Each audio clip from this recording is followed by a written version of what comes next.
نداء الحق صوت قد شجاني وبلغني الحقيقة والأماني وكان لي السبيل إلى المعالي ونورا للهداية والبيان. أعوذ بالله من الشيطان الرجيم. بسم الله الرحمن الرحيم. الرحمن علم القرآن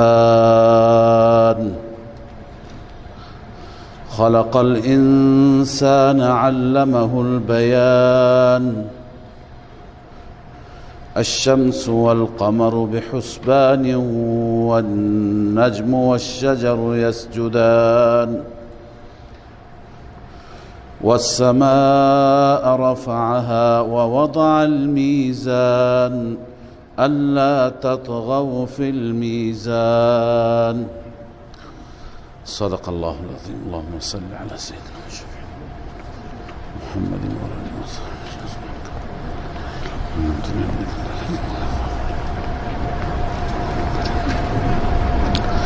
در سوره مبارکه قمر این موضوع اثبات شد که خالق و سازنده کارها، کارساز همه عالم و عالمیان فقط و فقط الله عز و جل است. بقیه مخلوقات توانی ندارن. انا کل شیء خلقناه بقدر. هر یکی که ما آفریدیم یک حدی، یک محدودیتی، یک اندازه‌ای دارد و همه امور را مدبر و متصرف فقط الله عز و جل است. حال در سوره رحمان میخوانیم همان گونه که مدبر و متصرف تمام امور الله عز و جل است، برکات دهنده هم فقط خدای تعالی است. مدعای این سوره در پایان سوره هست تبارک اسم ربک ذی الجلال والاکرام. برکات را هم فقط خدای تعالی میدهد و غیر از او تعالی کسی برکات دهنده نیست.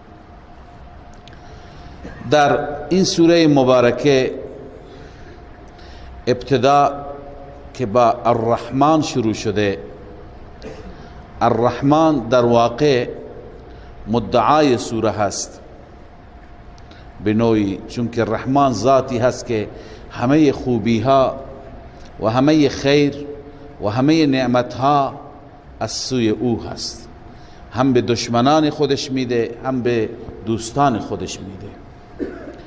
پس این مدعا هست. بعد از اون علم القرآن در رکوع اول 9 تا دلیل عقلی برای مدعا ما میخوانیم و در رکوع دوم تخویف دنیوی و اخروی هست برای منکرین مدعا و در رکوع سوم بشارت و مژده هست برای کسانی که این مدعا را میپذیرند و قبول میکنند. در این سوره مبارکه الله تعالی ذکر میفرماید نعمتهای بیشماری که بر ما انسانها دارد، اما آغاز میشه با لفظ جلاله الرحمن. الرحمن همانطوری که عرض کردم یکی از صفات جلاله الله عز و جل هست و بر رحمت عامه الله عزوجل دلالت میکند. ببین رحمت عامه وقتی که میگیم یعنی این رحمت شامل همه میشه، بین مؤمن و غیر مؤمن فرقی نیست، بین دوست و دشمن فرقی نیست، بین موحد و مشرک فرقی نیست، به همه میده. ما در سوره مبارکه فاتحه هم این مطلب را خواندیم که رحمان معنیش این هست که هم به دوستان خودش عطا می کند هم به دشمنان خودش عطا می کند. رحمان به همین خاطر میگن یا رحمان الدنیا، رحمان دنیا میگن چون که در دنیا هیچ نوع امتیازی، هیچ نوع تفاوتی، هیچ نوع فرقی نیست. به مسلمان هم نان میده، به کافر هم میده، به مسلمان هم فرزند و اولاد میده، به کافر هم میده، به مسلمان هم سلامتی و تندرستی میده، به او هم میده. پس همه نعمتهایش عامه هستند. این معنای رحمان است که هیچ فرقی و امتیازی بین مؤمنین و کافرین وجود ندارد. بعد از رحمان ببینید نعمتهای الله تعالی ذکر می فرماید که این نعمتها هم مشترک هستند برای همگان. مثلا علم القرآن، قرآن کتابی هست برای همه هست، الان که مشرک استفاده نمی کند به جای خود، ولی الله عزوجل برای همه این را فرستاده. بله، الرحمن علم القرآن، این خود الرحمن دلیل اول عقلی هست که ببینید به همه لطف داره، به همه کرم داره، به همه عطا می کند. کدوم ذات است که این صفت را داشته باشه؟ علم القرآن، این نعمت روحانی هست. اون ذات رحمان قرآن را آموزش داد، قرآن را تعلیم داد به همه که راه و رسم زندگی را یاد بگیرند، هدایت را که اون هدایت در دنیا هم عزتمندشون میکند، در آخرت هم یاد بگیرند. و دلیل دوم خلق الانسان علمه البیان، الله انسان را آفرید و به انسان بیان آموخت. این بیان یک نعمت بزرگی هست. امکان داره بسیاری از حیوانات باشند، بسیاری از پرندگان باشند، بسیاری از چرندگان باشند که اینها تو دلشون درد دارند، تو دلشون حرف دارند، ولی نمیتونند حرفشون را بزنند. الله عزوجل به انسان این نعمت را داد، نعمت بیان را، که انسان هر چی که تو دلش هست، ما فی الضمیرش هست، میتونه به وسیله بیان، به وسیله زبان ظاهر بکنه. گاهی میبینید حیوانی خیلی بیتابی میکند، یا حیوانی که درد داشته باشه، یا حیوانی که شما بچه هایش را شما اسیر خود بکنید، اون حیوان اینقدر سر و صدا میکنه، چه پرنده‌ای باشه چه غیر پرنده‌ای باشه، او میخواد یه چیزهایی بگه نمیتونه، در درون خودش چیزهایی داره، سراسیمه هست ولی توان را ندارد. اما انسان اگر تو دلش خوشی داره هم ظاهر میکنه، تو دلش غم داره هم ظاهر میکنه، خوب را هم ظاهر میکنه، بد را هم ظاهر میکنه، هر چی که بخواد. این بیان نعمتی کوچکی نیست، لذا این را الله به انسان داده. خلق الانسان علمه البیان، الله انسان را آفرید و به او بیان و توان گفتن را الله تعالی آموخت. این دلیل انفسی بود، دلیل دوم. دلیل سوم آفاقی هست. الشمس والقمر بحسبان والنجم والشجر يسجدان. الله می فرماید خورشید و ماه به حسبان، هر دو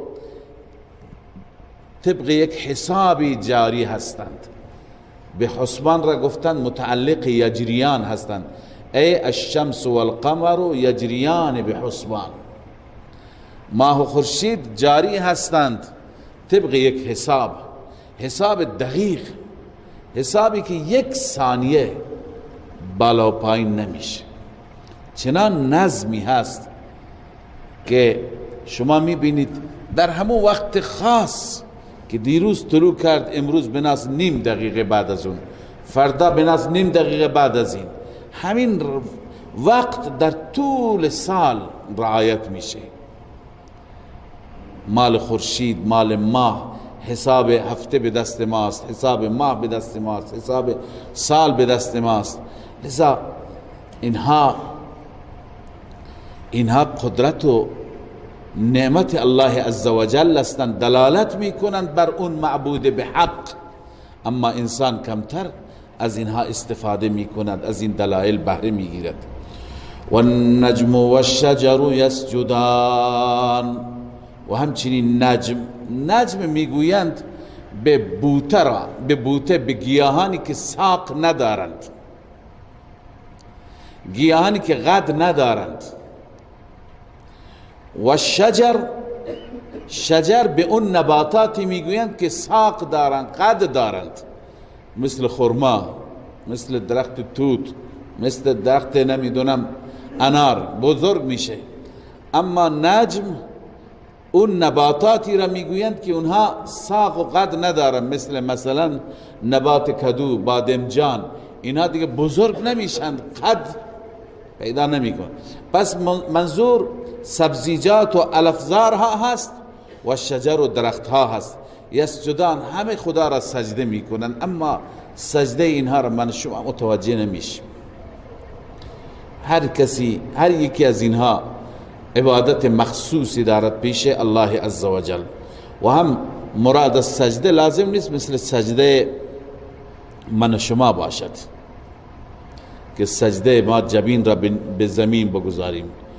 بعضی ها سجده شون همین قیام است، بعضی ها سجده شون قعده هست، بعضی ها سجده شون رکوع هست. سجده یعنی عبادت، یعنی کرنش، یعنی تواضع.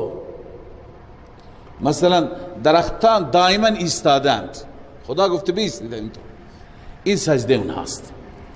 کوها مثل حالت التحیات نشستند،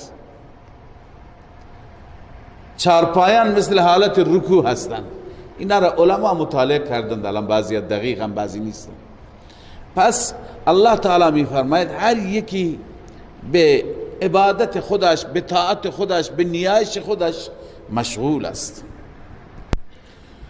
والسماء رفعها ووضع الميزان، الله آسمان را بلند کرد، خیلی بلند. و وضع المیزان، و ترازو را گذاشت، در زمین ترازو را گذاشت. و وضع المیزان به چه معنا هست؟ میزان را بعضی تفسیر کردن به عدل، عدالت، یعنی آسمان را الله سقفی و بلند خلق کرد و روی زمین الله تعالی عدالت گذاشت. عن مجاهد و قتادة و سدی، این مفسرین میگویند ای وضع فی الارض العدل الذي امر به، در زمین اون عدالتی که خدا تک تک ما را امر کرد که عادل باشیم و ظالم نباشیم، اون عدل را در زمین گذاشت. و وضع المیزان، میزان پس عدل هست. اما معیار عدل چیه؟ کدوم کار را ما بکنیم عدل میشه، کدوم کار را بکنیم ظلم میشه. معیار عدل قرآن است. معیار عدل چیه؟ قرآن است. پس میتونیم بگیم و وضع المیزان، از آسمان قرآن را نازل کرد برای زمین، که قرآن واقعا ترازوی عدل است. قرآن اگر کسی به راهنمایی هایش توجه بکند نمیذاره ظلم بکنه. مثلا قرآن میگه جزاء سیئة سیئة بمثله، جزاء سیئه سیئه هست، جزای کشتن یک نفر کشتن یک نفر کشتن است. ولکم فی القصاص حیات. میفرماید که تعدی نکنید.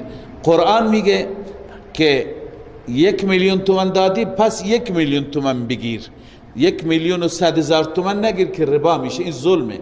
پس در هر چیزی، در باب زن و شوهر، مسائل خانوادگی، در مسائل حاکم و رعیت، در مسائل میراث، در مسائل طلاق، نکاح، در معاملات، در معاشرت، هم دیگر را مسخره نکنید، غیبت نکنید، اینش ظلمه، اینش عدله. قرآن اینو مشخص کرده.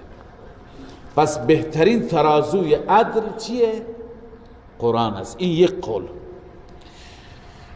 پس معیار عدل قرآن است. الا هذا المیزان القرآن. قرطبی میفرماید لان فیه بیان ما یحتاج الیه. در قرآن بیان هر چی که ما نیاز داریم هست.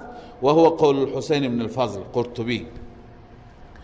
شیخ رحمه الله، حضرت شیخ حسین علی رحمه الله میفرماید که تفسیر میزان به عقله. تفسیر میزان به چیه؟ به عقله. الله در زمین میزان گذاشت، یعنی عقل را حاکم کرد که اگر عقل انسان سلیم باشد، عقل تابع قرآن باشد، خب این عقل چکار میکند؟ میسنجد برابری و نابرابری را، ظلم و عدل را.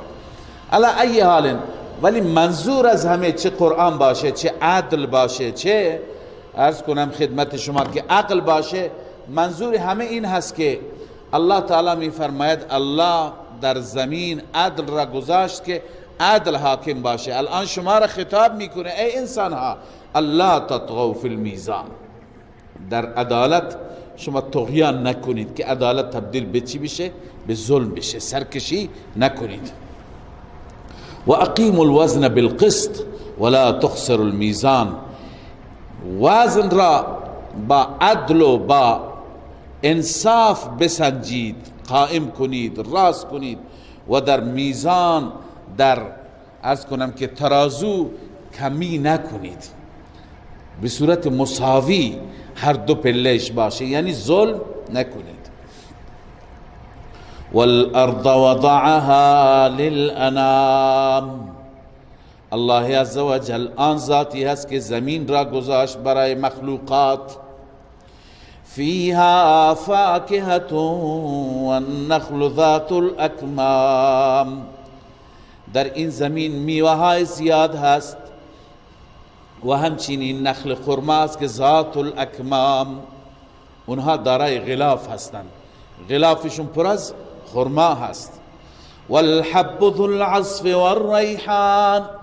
و الله عزوجل همچنین حبوبات را که دارای کاه هستند، سبوس دارند، به اصطلاح سبوس دارند. و همچنین ریحان. ریحان میگویند هر آنچه که خوشبو باشد. ریحان به این معنیه که سبزی خاصی ما داریم، سبزی تو سبزی های خوردنی هست، غالبا اسمش ریحانه. این یک قسمی از ریحان است. این ریحان این که قرآن گفته نیست.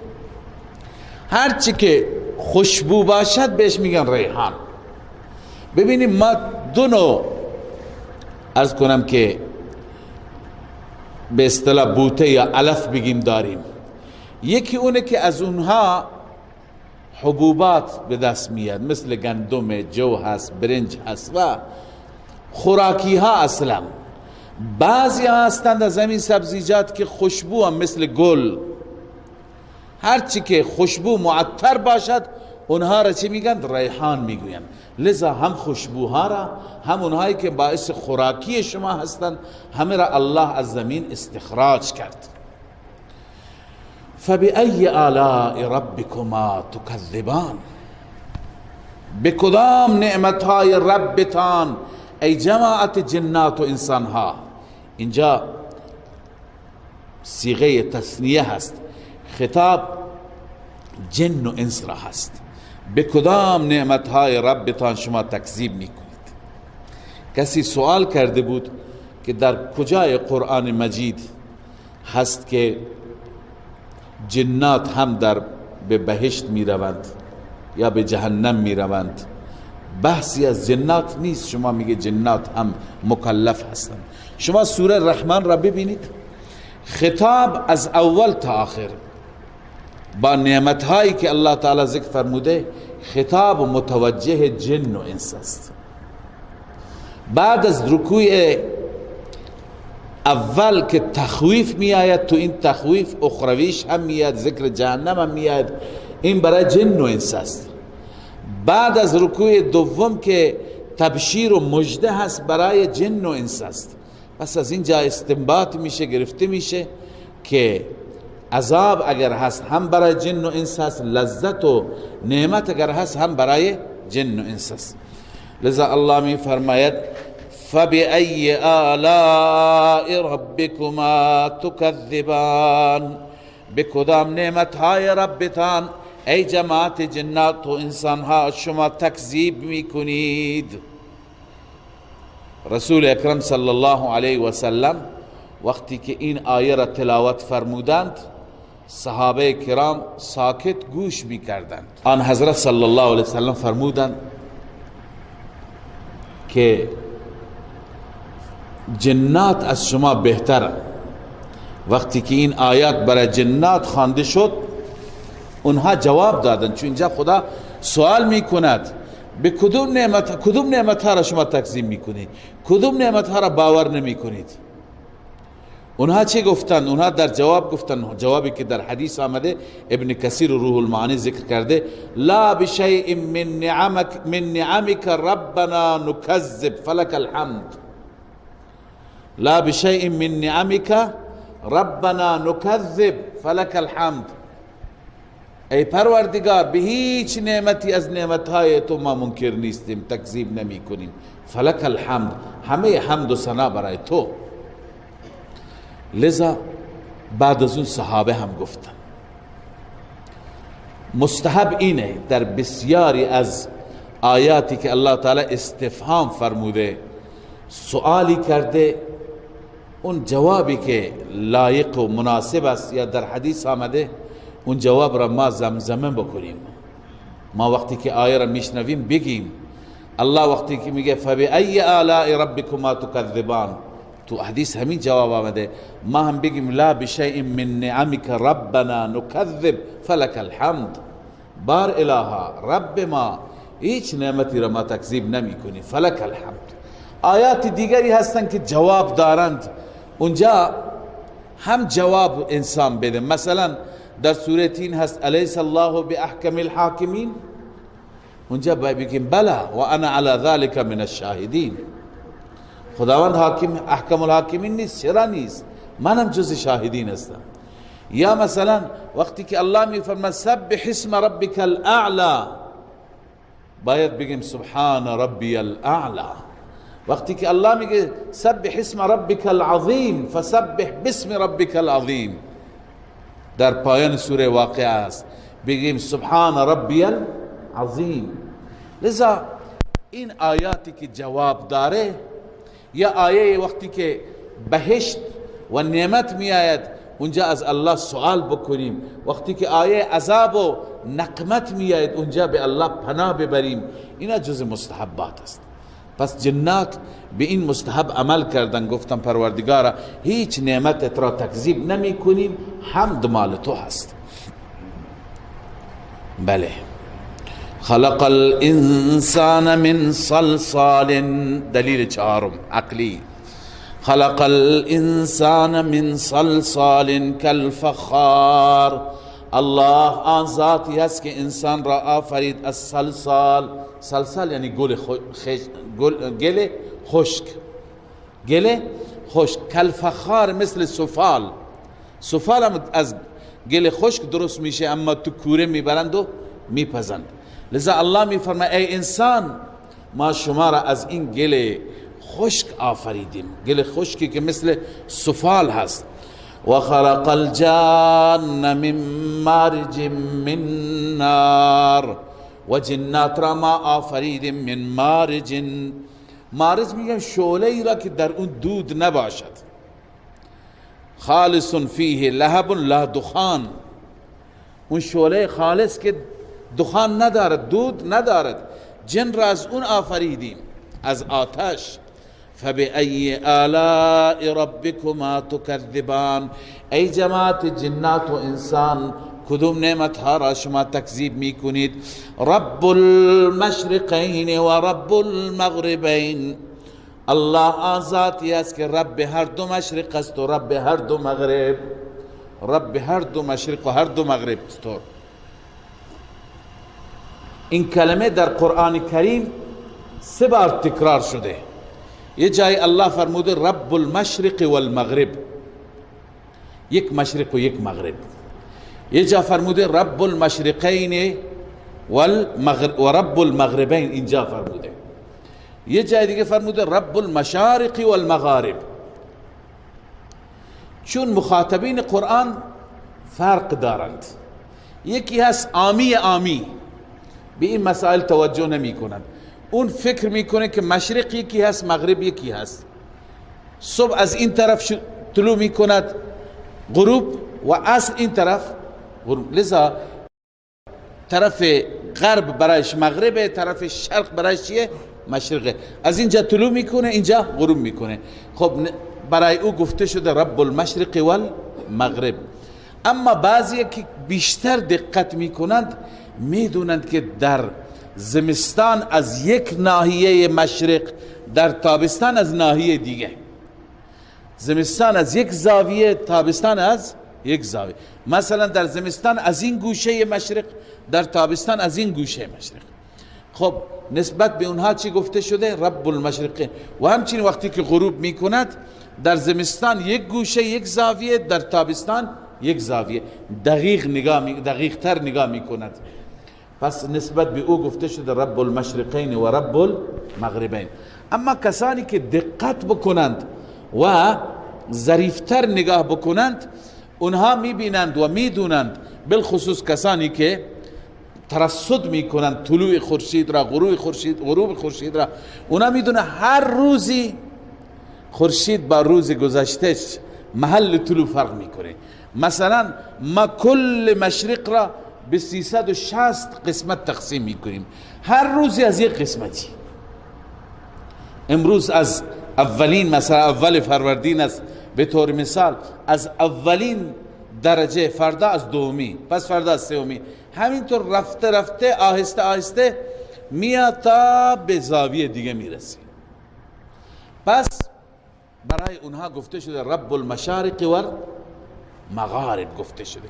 علی ای حال، پس رب المشرقین و رب المغربین که گفته، تفسیر مدارک گفته فی الشتاء و الصیف، در زمستان و تابستان. فبأي آلاء ربكما تكذبان. به کدام نعمت های ربتان ای جماعت جنات و انسان ها شما تکذیب میکنید؟ این دلیل پنجم بود. دلیل ششم، مرج البحرین یلتقیان. الله جاری کرد 2 تا دریا که این 2 تا دریا با هم ملاقات میکنند، با هم برخورد میکنند. اما بین این 2 دریا پرده‌ای هست، حائلی هست، بینهما برزخ، در میان این 2 دریا یک برزخی هست، یک حائل و پرده‌ای هست که لا یبغیان، اینها در هم دیگر فرو نمی روند. یعنی اون آب تو این آب نمیاد، این آب تو این آب نمیره. مراد از این 2 تا دریایی که جاری هست چی هست؟ بعضی گفتند که حقیقتا 2 تا دریا، یکی دریای شور، یکی دریای شیرین، که کجا هستند؟ جاهای مختلفی علما آدرس دادن تو تفسیرهای خودشون. بعضی گفتند که دریای، عرض کنم که فارس و دریای روم. یکی از محققین گفته این در دریای سنگال هست. بعضی گفتن تو هندوستان هم چنین دریایی هست. معلوم میشه از مجموعه تفاسیر که مطالعه میکنی یک جا نیست، چندین جا هست. یک جا دریای شور هست و دریای شیرین، اینها در کنار هم هستند. در همدیگه فرو نمیروند. یک جای دریای سیاه هست و دریای سفید، رنگها فرق میکنند. میبینی اینها تو موبایل ها شاید دیدید، بعضی دریاها سبزند بعضی ها سیاه، لذا اینها آبها تو هم دیگه میرن ولی دوباره جدا میشن. گویی که بین اینها چی هست؟ یک پرده نامرئی هست. بعضی جاها یک دریا سرد، یک دریا گرمه، این آب سرد و گرم با هم دیگه خلط میشن ولی خلط نمیشن. معلوم میشه که خیلی جاها هستین.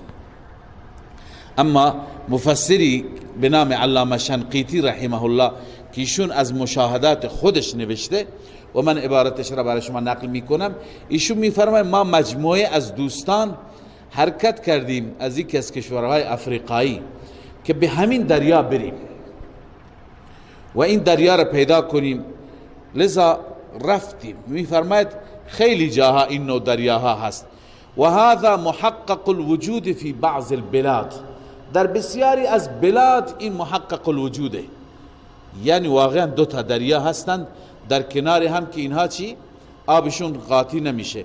و من المواضع التي هو واقع فيها، از اون مواضعی و از اون جاهایی که همین اتفاق افتاده اونجا، المحل الذي يختلط فيه نهر السنغال بالمحيط الاطلسي، اون جایی که دریای سنگال می آید با بحر اطلسی و با محیط اطلسی، اونجا با هم دیگه برخورد میکنن به جنب مدینه سان لوئیس، کنار شهر سان لوئیس.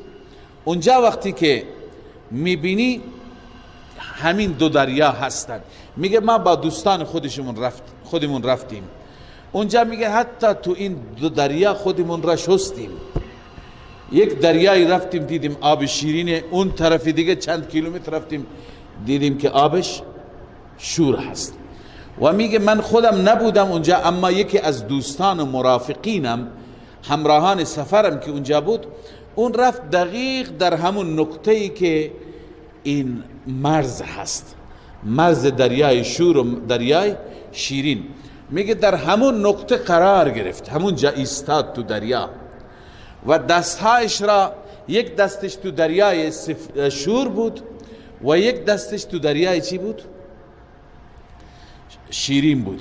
میگه اون دوستم تعریف میکنه، میگه من به دستم که روی دستم که به طرف دریای شور بود زبان زدم دیدم دریا شوره، این دست دیگرم را زبان زدم دیدم دریا شیرینه. یعنی در یک نقطه ایستاده، این طرف شیرین این طرفش شور.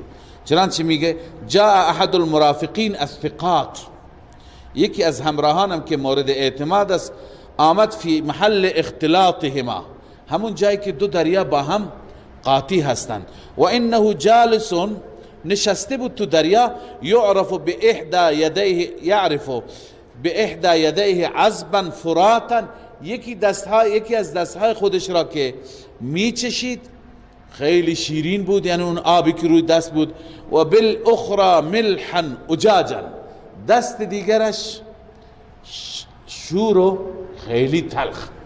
یعنی در یک نقطه فاصله نیم متر یک آب شیرین یک آب تلخ و شوره.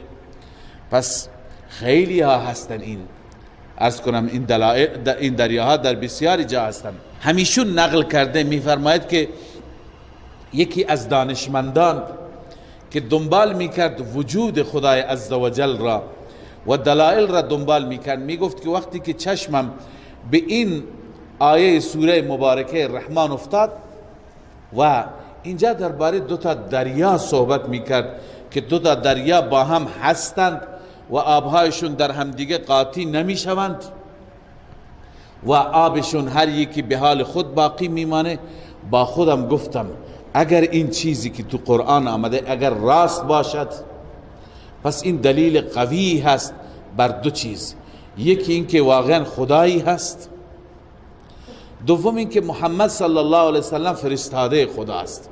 چون که محمد که امی بود،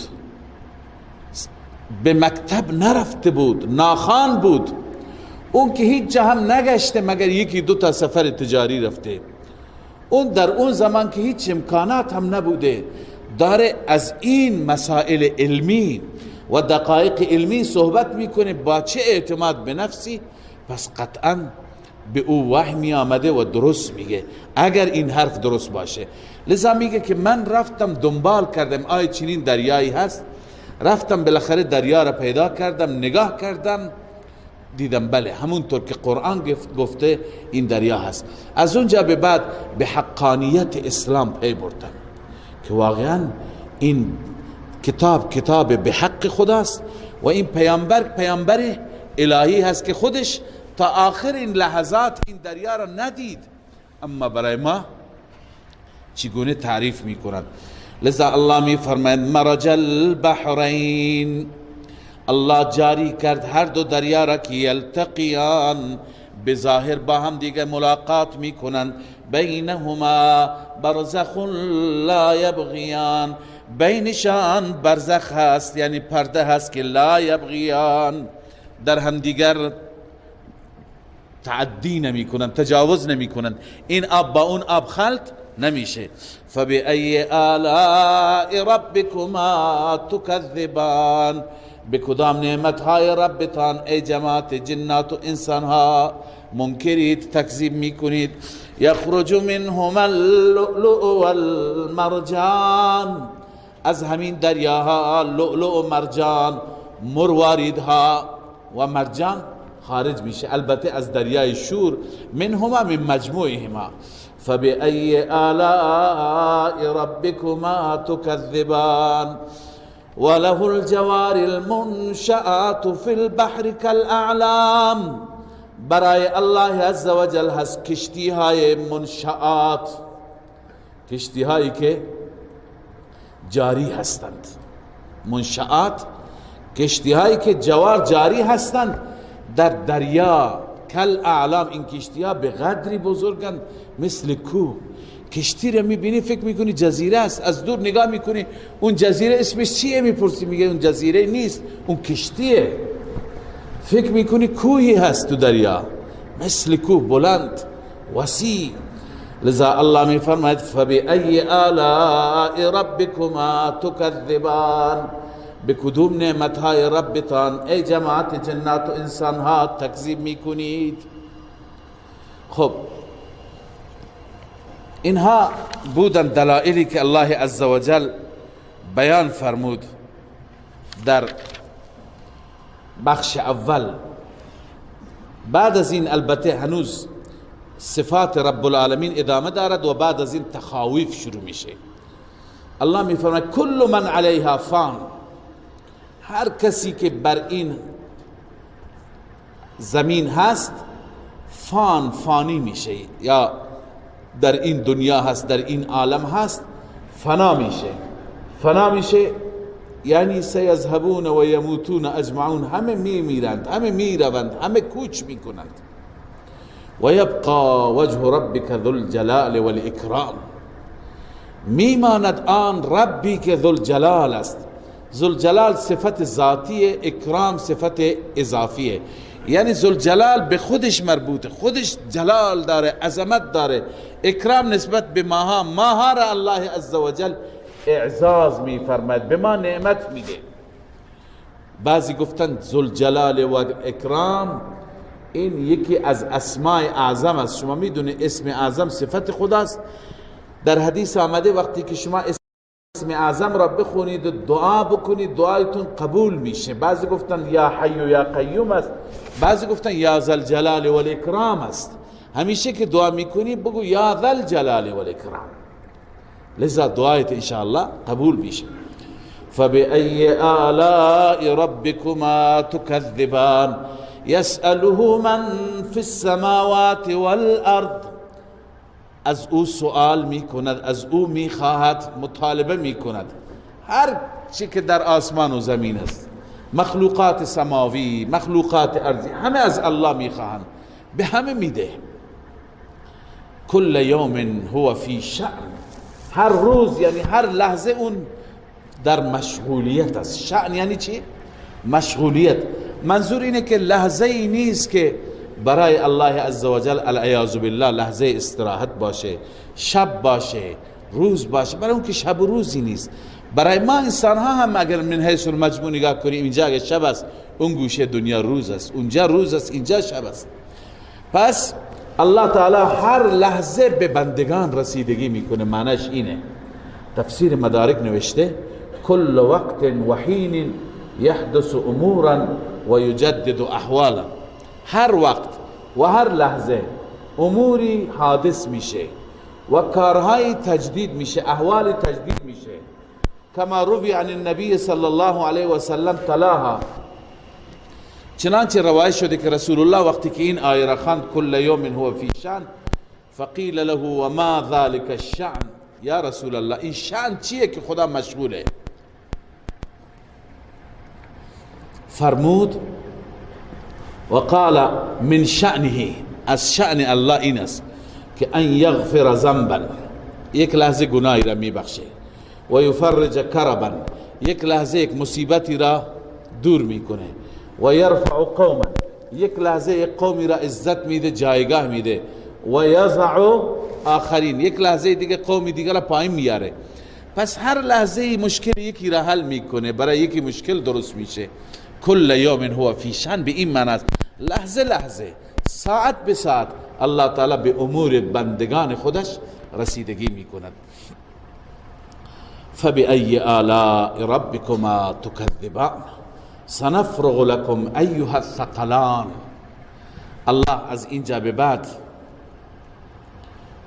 مقدمه هست این برای تخویف. الله تخویف بیان میفرماید، ان قریب ما فارغ میشیم برای شما. ایها الثقلان، ای جماعت جنات و انسان ها. ثقلین به جن و انس میگن. ثقل معنی لغویش هست سنگین، ثقیل سنگین را میگن. چرا به جن و انس سنگین میگن؟ والله اعلم. بعضی ها اینطور استنباط کردن، گفتن که اینها در این عالم نسبت به بقیه سنگین ترن، نه از نظر وزن، از نظر جایگاه، چون به اینها الله تعالی عقل و فکر و درایت داده، تکلیف داده، مکلفشون کرده. پس اینها چی هستن؟ بارشون سنگین است، یا خودشون چی هستن؟ از بقیه با شخصیت تر و سنگین تر نسبت به حیوانات، بقیه مخلوقات. بعضی گفتن ثقلان منظور انسان است، هر دوتا انسانن، انسان نیک و بد. سنفرغ لكم ایها الثقلان، انسان های خوب و بد. ولی این تفسیر ضعیفه، چون در ادامه ما میخوانیم خداوند خطاب میکنه جن و انس را. فبأي آلاء ربكما تكذبان یا معشر الجن والانس، ای جماعت جنات و انسان ها، ان استطعتم ان تنفذوا من اقطار السماوات والارض، اگر می توانید که فرار کنید، در برید از کرانه های آسمان ها و زمین، از گوشه ها و زاویه های آسمان ها و زمین، فانفذوا، شما در برید، فرار کنید، خودتون را نجات بدید. نمیتونید. لا تنفذون الا بسلطان، شما نمیتونید برید مگر بسلطان، یعنی به امر الله.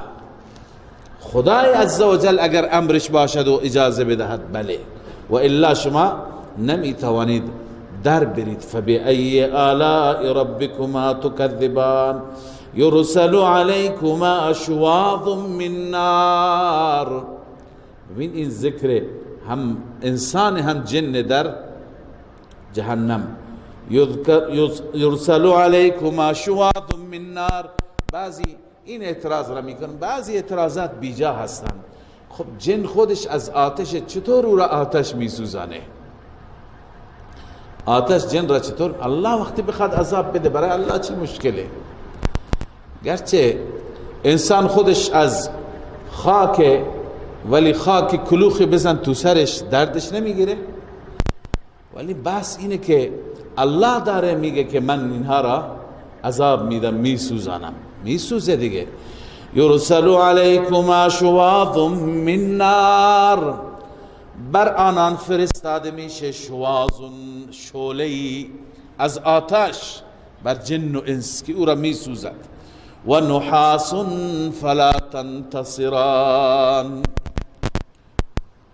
خود جهنم الله پناه بده چنین بخشی داره تو حدیث میاد، چنان بخشی چنان خطرناک است آتشش که بقیه اعضای جهنم، بقیه بخشای جهنم از اون قسمت پناه میخواهد، یعنی خود آتش پناه میخواهد.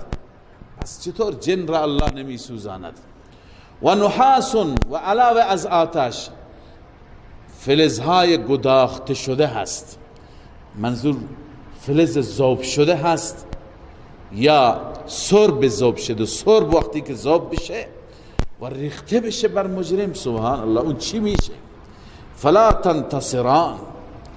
فلا تنتصران معنیش اینه ای جنات و انسان ها، فلا تمتنعان من الله، شما نمیتونید از خداوند خودتون را باز بدارید از عذاب خدا که به شما عذاب نرسه، یا نمیتونید انتقام بگیرید، منظور قدرتی ندارید، پشتیبانی بغیر از الله ندارید.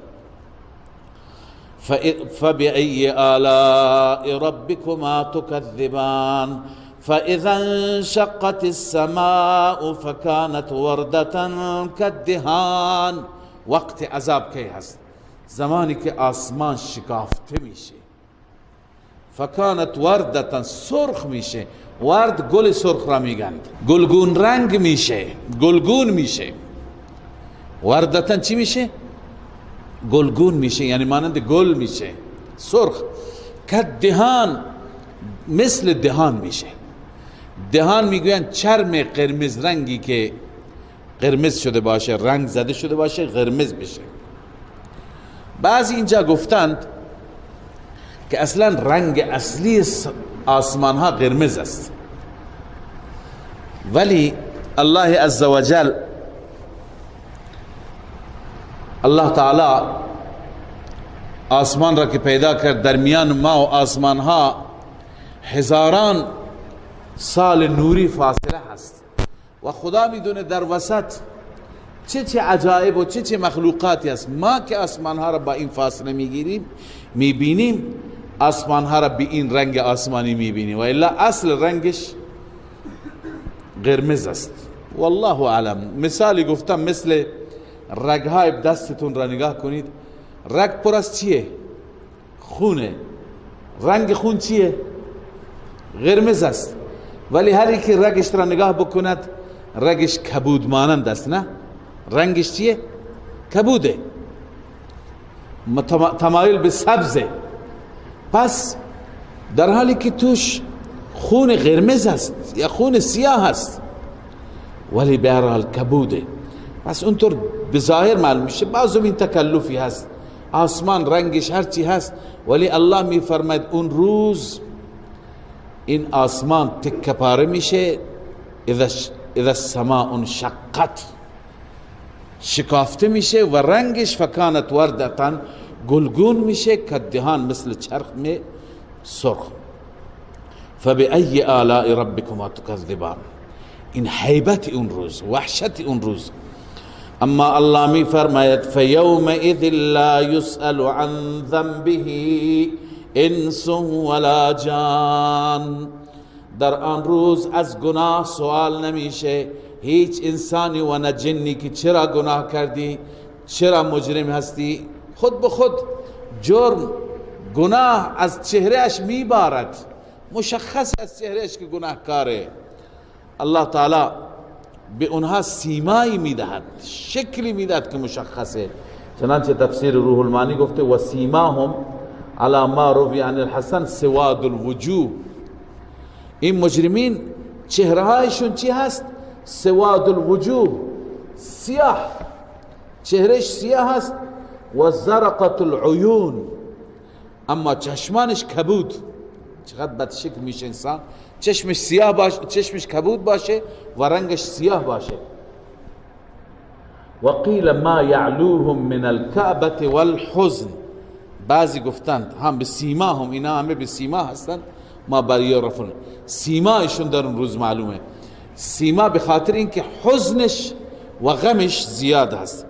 لذا الله می فرماید که یعرف المجرمون بسیماهم، مجرمان با سیما شناخته میشند. با علامتی که در چهرهشون هست، یعنی رنگشون متغیر. فیؤخذ بالنواصی والاقدام، این انسانهای مجرم گرفته میشوند، یکی پاهاشون را میگیرد، یکی نواسیشون را میگیرد، یعنی موهای پیشانی، دو نفری دو تا فرشته پرتش میکنن وسط جهنم. بهش گفته میشه تذلیل مجرمین، هذه جهنم التي یکذب بها المجرمین، این اون مجرمون، این اون جهنمی هست که مجرمان این جهنم را تکذیب میکردن. یطوفون بینها و بین حمیم آن، می چرخانند یعنی دور میزنند، میگردانند بین آن جهنم آنها را، و بین حمیم آن، و بین آبجوش آن، یعنی خیلی داغ، آن یعنی داغی خالص خیلی داغ. فبأي آلاء ربكما تكذبان.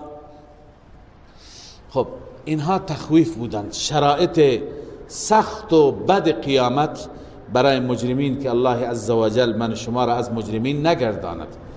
اما در رکوع بعد تبشیر است، مژده است، بشارت است برای اهل تقوا.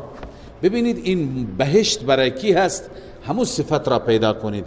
ولمن خاف مقام ربه، ابتدا الله فرموده ولمن خاف مقام ربه، اون انسانی که بترسد. از چی بترسد؟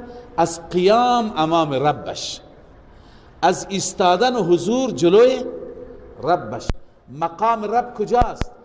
موقفه الذي يقف فيه العباد، اون موقفی از میدان حشر و نشر که بندگان اونجا میستند للحساب یوم القیامه، برای حساب. بله، پس وقتی که از اون میترسد فترک المعاصی، معاصی را، من که فقط بترسم دست و پایم بلرزه این کافی نیست، باید گناه را چی بکنم؟ ترک بکنم. لذا الله می فرماید ذواتا افنان، دارای، این نکته را عرض نکردم که جنتان مراد تثنیه نیست، صیغه تثنیه هست، ولی دو تا بهشت، دو تا باغ به هر که بدن، نه، این تثنیه برای تکرار. از شما خواندید که تثنیه برای چی هست؟ تکرار، کرتین بعد مرتین، معنیش اینه دو بار نیست، بار بار بار بار، گرچه بیشتر کرات بعد مرات میگن. پس مرتین دو بار را نمیگن، تکرار بار بار را میگوین. پس جنتان هم یعنی انواع بهشت، انواع باغات، باغات متنوع. تثنیه برای چی آمده؟ تکرار آمده. فبأي آلاء ربكما تكذبان. ذواتا افنان، این بهشت ها دارای انواع هستند. افنان یعنی انواع، انواع مختلف، انواع گوناگون درخت و میوه و غیر اونها. فبأي آلاء ربكما تكذبان. و در این بهشت چی هست؟ فیهما عینان تجریان، در این بهشت ها دو تا چشمه هستند، منظور چشمه های متعددی هستند، ولی در هر یکی دو تا چشمه، دو تا چشمه که علما گفتند یکی اسمش تسنیم هست و یکی اسمش سلسبیل است که هر دو در سوره دهر ذکر می شوند. پس این دو تا چشمه هستن که اهل بهشت از اون میخورن. سبحان الله، اون دو چشمه چه خاصیت هایی دارد. تو تفسیرها نوشته که تسنیم را که انسان بخورد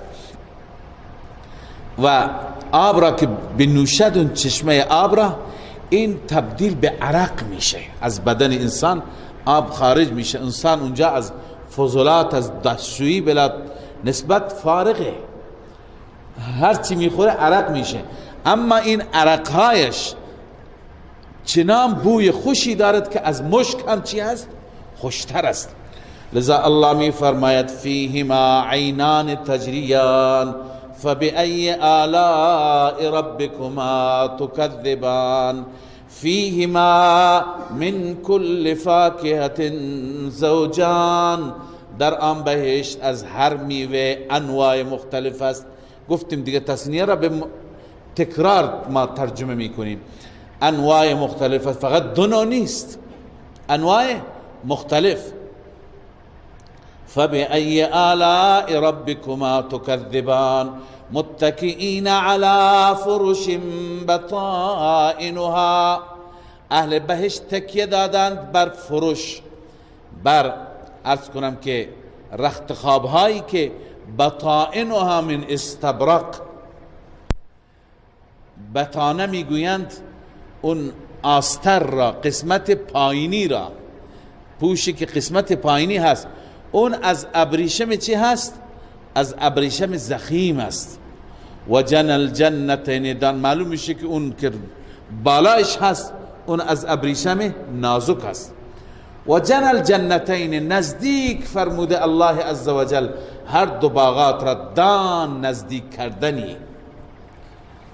پس هر دو، یعنی همه انواع باغات نزدیک انسان هستند. این نیست که برای باغ چند فرسخ باید بره تا خسته بشه. فیهن قاصرات الطرف لم یطمثهن انس قبلهم ولا جان. الله عزوجل میفرماید در بهشت زنهایی هست، همسرانی هست برای بهشتی ها که قاصرات الطرف، نگاهایشون پایین است، یعنی این طرف اون طرف نگاه نمی کنند. معنیش چیه؟ آیا نامحرم را نگاه نمی کنند؟ مگه تو بهشت این احکام هست؟ تو بهشت دستور هست که ما زنهای دیگر را نگاه نکنیم، زنها دیگه مردها را نگاه نکنن، نامحرم را نگاه نکنن؟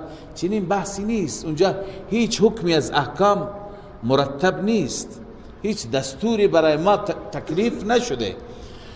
پس اینجا معنیش چیه نگاههایشون پایینه؟ علما نوشتند که منظور آیه شریفه این است که این حوری ها، این همسران دلداده شوهرانشان هستند. فقط و فقط اینا شوهرانشون را میبینند، دیگران را اصلا نمیبینند. گویا نسبت به دیگران نگاهشون پایین است، چون در دنیا نگاه پایین به معنی حیا است، به معنی اختصاص است.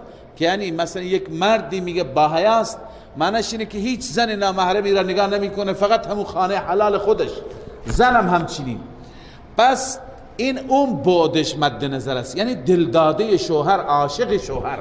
قاصرات الطرف را بعضی مراد گرفتن چی؟ عاشق شوهر و دلداده شوهر هستند.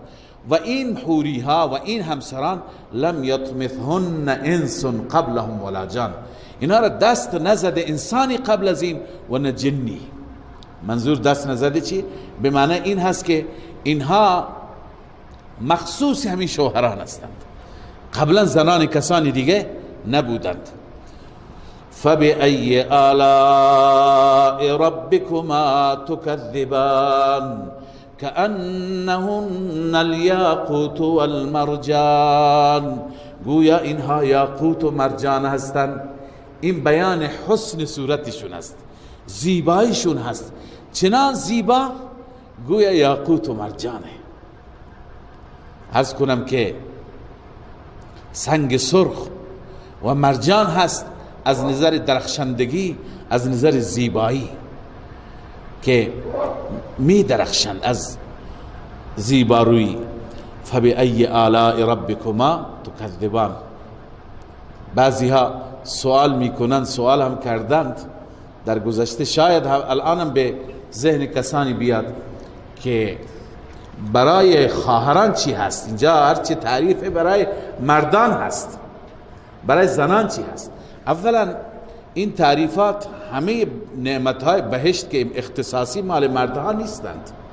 این باغات و این ساختمان ها و این عرض کنم لباس های ابریشمی و این گل و سنبل و هر چی هست، اینا مشترک مال همه هست. اما در قرآن کریم در این باب عرض کنم همسر برای مردان تعریف شده، برای زنان چیزی تعریف نشده. البته ما از آیات دیگه استنباط میکنیم که برای زن هر چی هست دلش بخواهد، چون خدا فرموده ولکم فیها ما تشتهی انفسکم، هر چی که دلت خواست و هر چی که تو دلت هست بخواه، بگو اونجا ولکم ما تدعون، هر چی که شما اونجا بخواهید برای شما فراهم.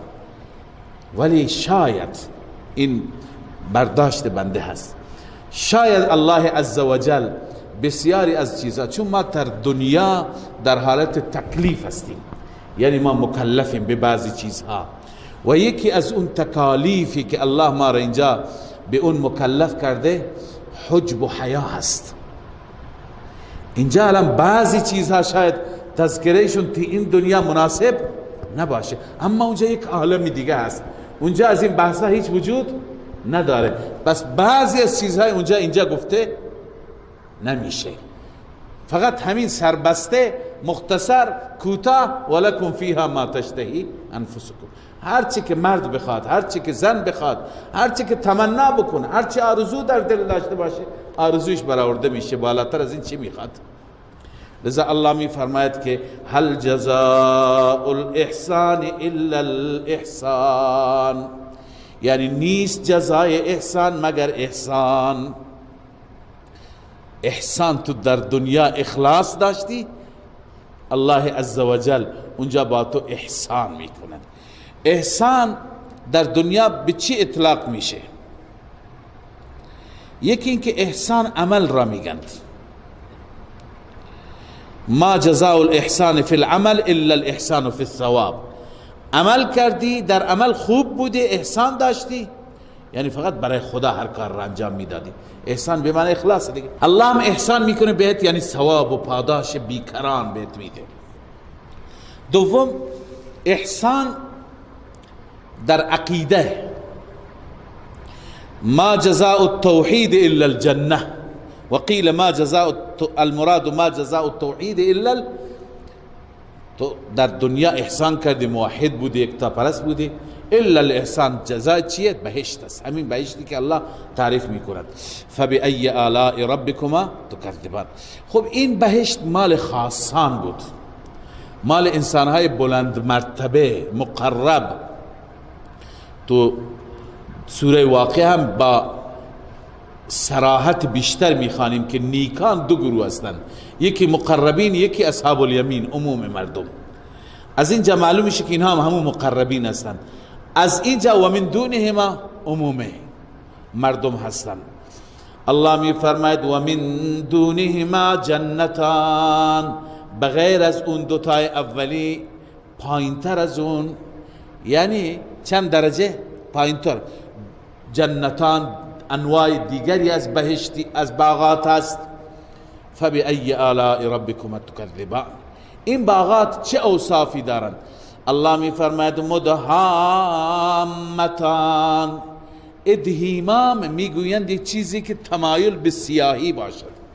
مدهامتان به این معنی هست که از دور وقتی که شما باغات بهشت را میبینید اینها سیاه جلوه میدهد، سیاه خودش را نشان میده.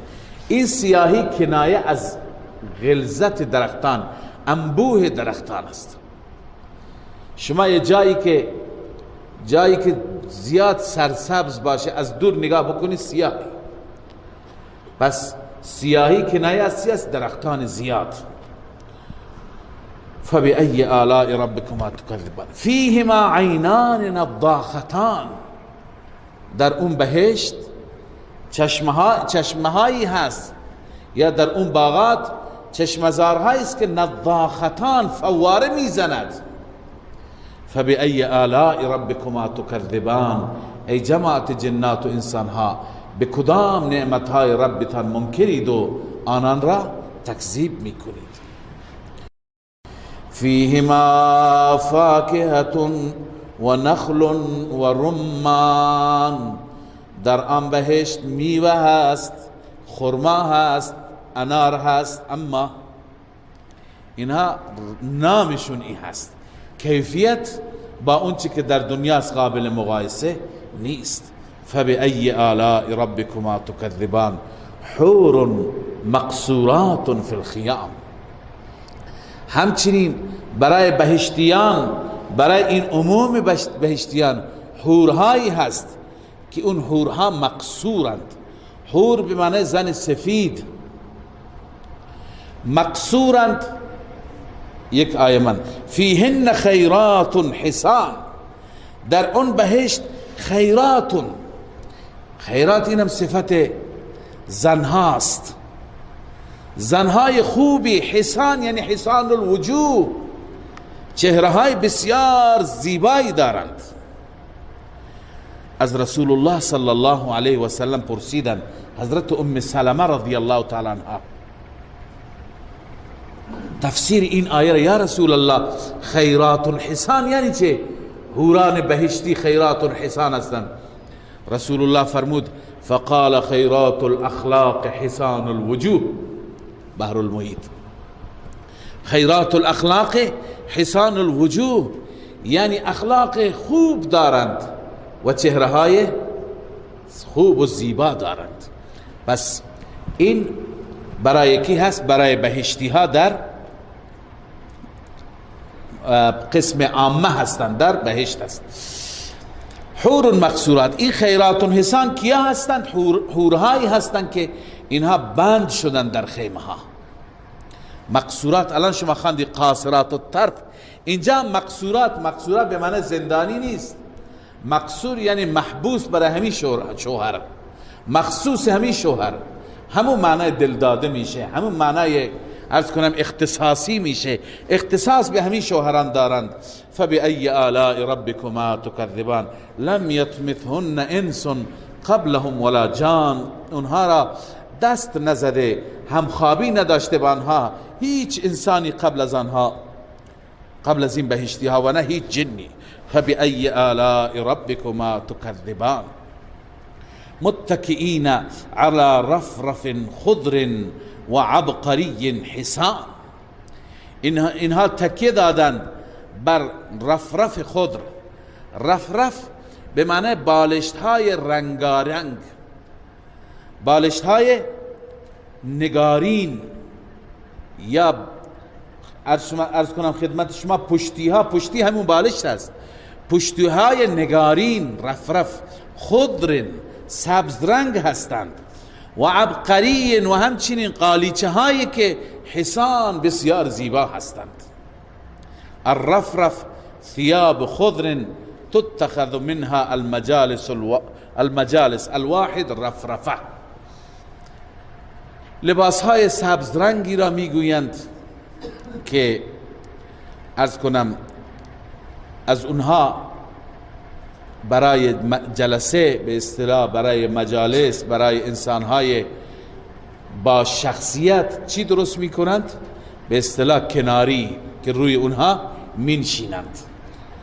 یا اینجا مراد عرض کنم که همون پشتی ها هست. و عبقری حسان، قالیچه های بسیار زیبایی هست. فبأي آلاء ربكما تكذبان تبارک اسم ربک ذی الجلال والاکرام. وقتی که این همه نعمت هاست به این نتیجه میرسیم که بابرکت هست نام پروردگار تو، یعنی همه برکات از اوست، همه خیرات از اوست. اون ذاتی که ذی الجلال والاکرام هست، صاحب عظمت هست، صاحب بزرگی هست. عرض کردم این صفت ذاتی هست و صاحب اکرام هست، این صفت اضافی است، یعنی دیگران را اکرام میکند، دیگران بر دیگران لطف دارند. خب سوره مبارکه رحمان تمام شد و میرسیم به سوره مبارکه واقعه. در پایان سوره رحمان خواندیم تبارک اسم ربک ذی الجلال والاکرام. در سوره واقعه تقریبا شبیه همون مدار در آخر میخوانیم. وقتی که برکات در دست الله است، فسبح باسم ربک العظیم. دو جا در پایان این سوره الله فرمود پس ای بنده تسبیح رب عظیمت را بگو. تسبیح به چه معنی؟ یعنی پاکی او را بیان کن از هر شریک، از هر عیب، از همسر و همتا، از فرزند و دختر، پاکی او را بیان کن. خلاصه سوره واقعه این هست که از اول الله عزوجل مسئله قیامت را از آغاز سوره به عنوان تمهید بیان می فرماید. آغاز می کند با اتفاقی که در قیامت می افتد و بعد از اون الله تعالی سه جماعت را بیان می فرماید: اصحاب الیمین، مقربین، اصحاب الیمین، اصحاب الشمال. ابتدا الله تعالی به صورت اجمال احوالشون را بیان می فرماید: و کنتم ازواجا ثلاثه فاصحاب الیمین ما اصحاب الیمین و اصحاب الشمال و اصحاب المشأمه میمنه مشأمه و مقربون. بعد به تفصیل الله شروع می فرماید: اول مقربین را، بعدا اصحاب الیمین را و بعدا اصحاب شمال را الله تعالی در این سوره مبارکه ذکر می فرماید. و همچنین در پایان سوره مجددا به صورت اجمال این سه گروه ذکر می شوند. در وسط بعضی دلایل توحید که 4 مرتبه از دلایل عقلی و 4 جایگاه از دلایل عقلی بیان می شود که الله تعالی با اون دلایل اثبات می فرماید: فسبح باسم ربک العظیم را، اینکه رب را باید از هر شریک پاک دانست. اذا وقعت الواقعه، این مقدمه هست. الله می فرماید وقتی که اتفاق می افته، اون اتفاق منظور قیامت هست. وقتی که واقع میشه قیامت، لیس لوقعتها کاذبه، این تأکید است. ای انسان ها، وقوع اون قیامت دروغ نیست. لیس لوقعتها، برای وقوع اون، یا اینجا لام به معنی فی هست. لیس لوقعتها ای فی وقعتها، وقوع اون قیامت کذب نیست، خلاف واقع نیست، حقیقتی هست که اتفاق میفته. اون قیامت وقتی که بیاید الله نجات بده، خیلی خطرناک وحشتناک.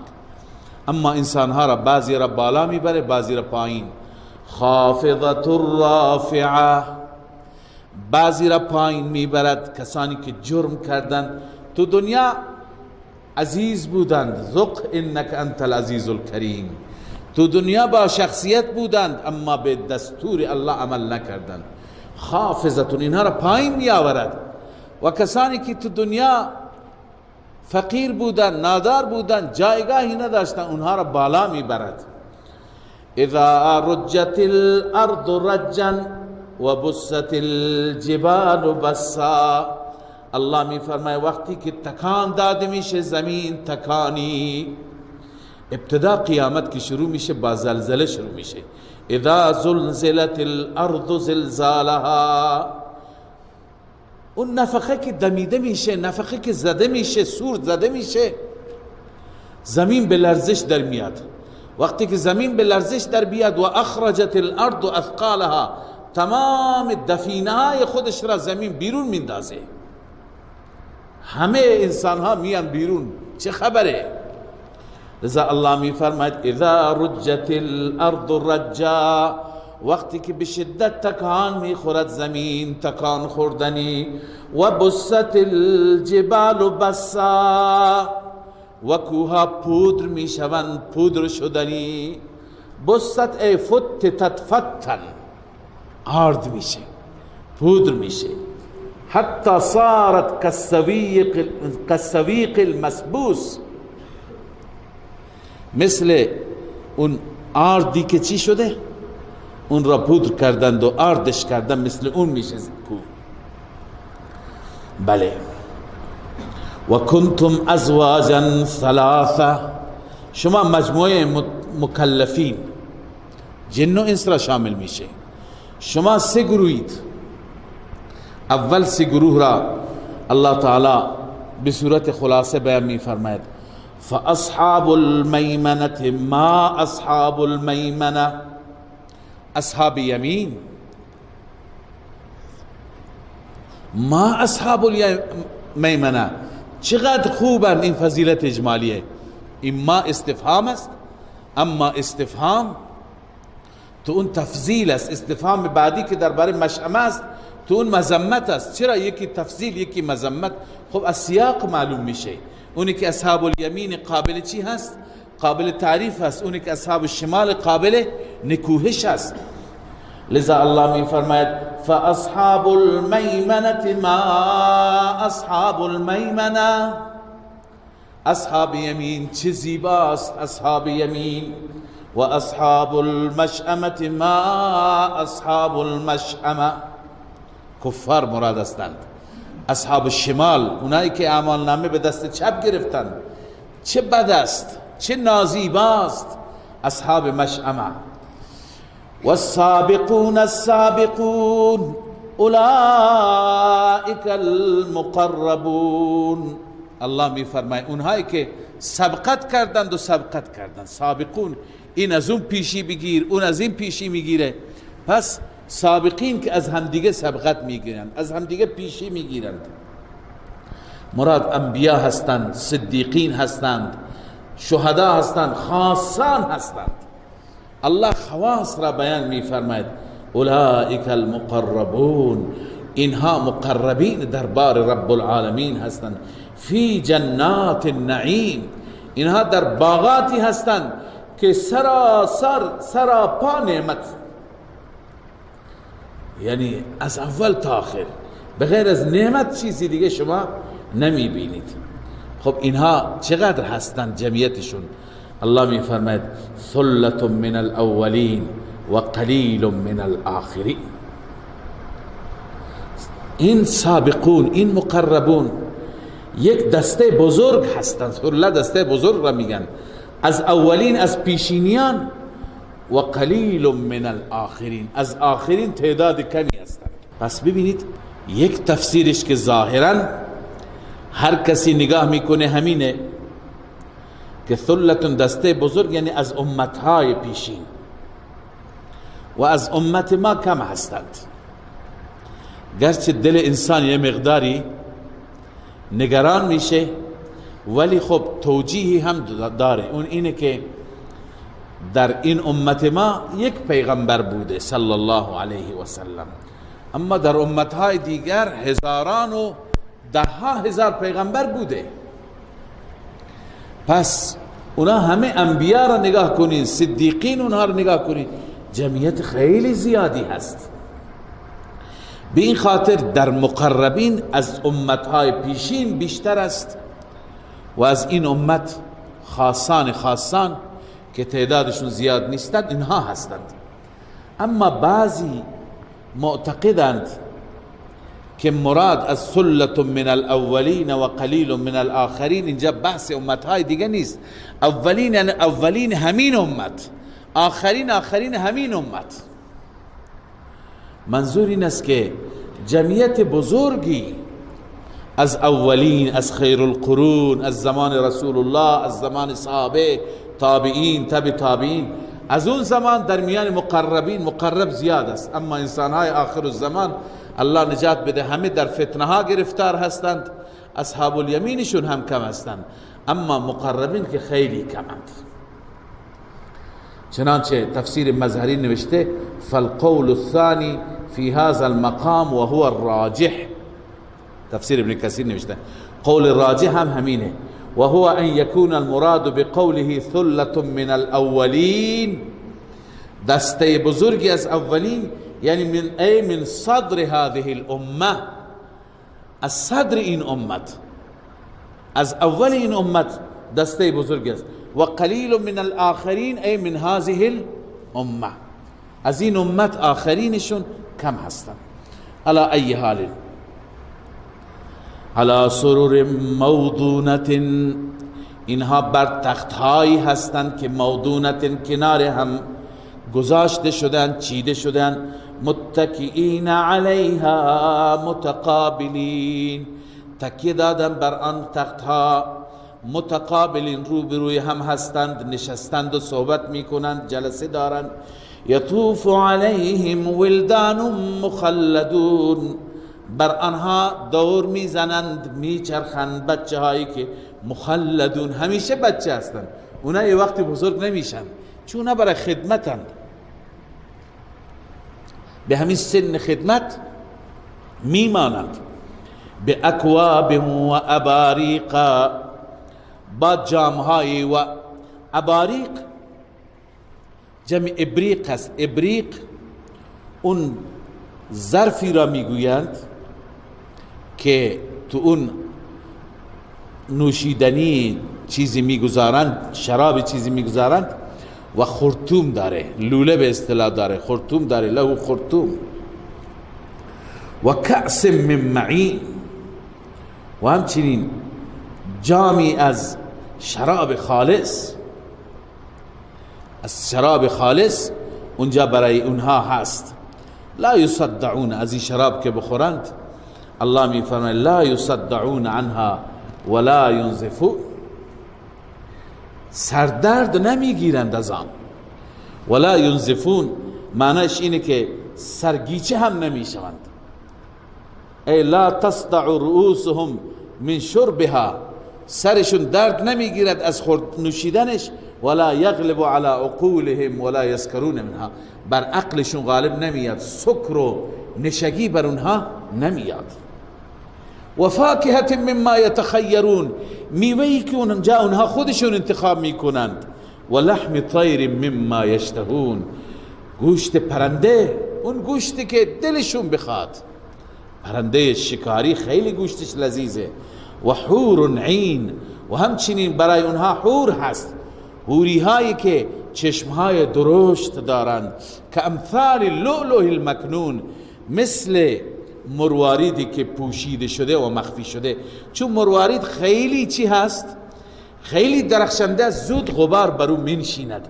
لذا کسی که واقعا قدردان مروارید باشد، قدردان طلا باشد، اون را چکار میکند؟ در همون جعبه مخصوصش میگذارد، در اون بقچه مخصوصش میگذارد که گرد و خاک نگیرد، غبار ننشیند. وقتی که اون بقچه را باز میکنی، جعبهش را باز میکنی، سبحان الله چه درخشندگی دارد. پس که امثال اللؤلؤ المکنون. یک تشبیه دیگری هم عرض بکنم که خانم هایی که الله به اونها دستور داده در این دنیا حجاب داشته باشد، مثال اونها هم در همین دنیا لؤلؤ مکنون است. یعنی اون مرواریدی که واقعا می درخشد باید در بقچه بماند. هر چیزی که ارزشمند باشد او را چیکار میکنم؟ تو بقچه میگذارم. بعضی مردم هستن که چیزهای خودشون را ارزش مینهم، مثلا یکی سکه‌ای دارد، طلایی دارد، تو 3 تا پوش میبنده، 3 تا بقچه و 3 تا عرض کنم غلاف برای اون چی میکند؟ درست میکنه. از این باز میکنی تو دیگری هست، از او باز میکنی تو دیگری هست.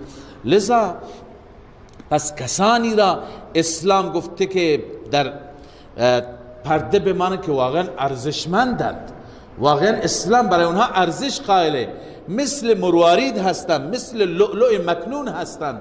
ارزشی که داشته نباشه هر جا خودش را نشون بده. لذا الله می فرماید جزاء بما كانوا یعملون، این سبب ظاهری هست، این جزا و پاداش به سبب عمل کردشون هست. لا يسمعون فيها لغوا ولا تأثیما، اینها در اون بهشت لغو نمیشنوه. انسان تو این دنیا گاهی همه چیز داره، اما یک حرفی که میشنود همون یک حرف خاطرش را مکدر میکند، ذهنش را مشغول میکند، ناراحتش میکنه. اونجا هیچ حرفی که ناراحت بشه نیست، ولا تعثیما، گناه هم نیست، خلاف هم نیست، الا قیلا سلاما سلاما، مگر سخن محبت. سلام سلام سلام محبت میاره، خوش آمدگویی هست، محبت هست، عرض کنم که اکرام هم دیگه هست. لذا این چی میاره؟ محبت میاره. و اصحاب الیمین ما اصحاب الیمین، بعد از اصحاب یمین الله، بعد از مقربون الله عزوجل اصحاب یمین را ذکر میفرماید. دست راستی ها را، اونهایی که نامه اعمالشون به دست راست هست، الله میفرما ما اصحاب الیمین، چقدر زیبا هستند، چقدر خوبه حالت اصحاب یمین. فی صدر مخضود و طلح منضود، الله میفرماید اینها در درختان، زیر درختان یا در کنار درختان کنر هستند. صدر که مخضود، معمولا کنرهای دنیا کسانی که درخت صدر و درخت کنر دیده خیلی خار دارند، مخضود من بدون خار، میوه خوبی هست اما چیدنش زحمت دارد. اونجا خار نداره، مخضود یعنی خالی از خار هستند. و طلح منضود، و همچنین موز که ته به ته هستند، سر به سر چطور خوب زیبا چیده شدند. و ظل ممدود، و سایه طولانی، و ماء مسکوب، و آبی که اونجا میریزند، ریخته میشه برایش از تو ظرف، از تو پارچ به اصطلاح.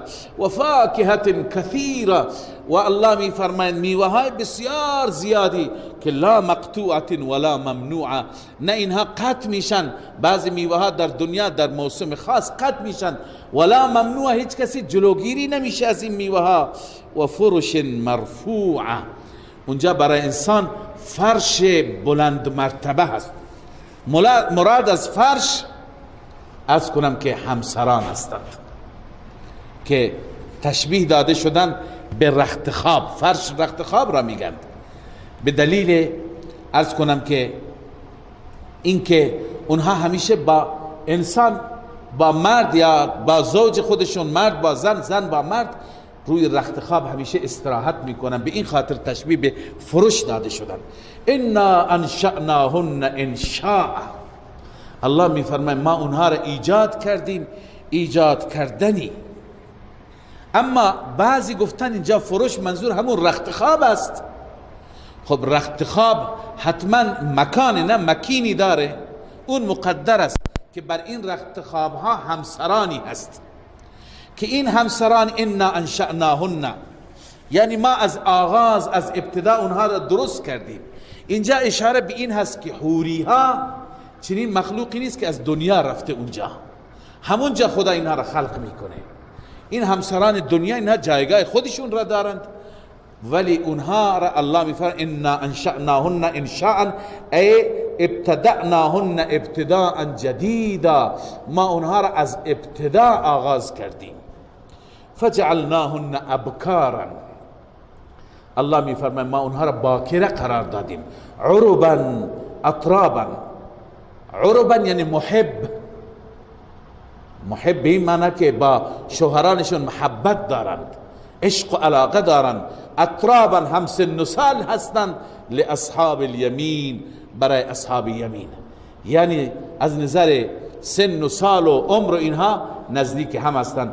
ثلة من الاولین و ثلة من الاخرین، اینها یک دسته و یک گروه هستند از اولین این امت و آخرین این امت، یا اینکه اولین امتهای پیشین و آخرین امتهای بعدی. صدق الله العظیم.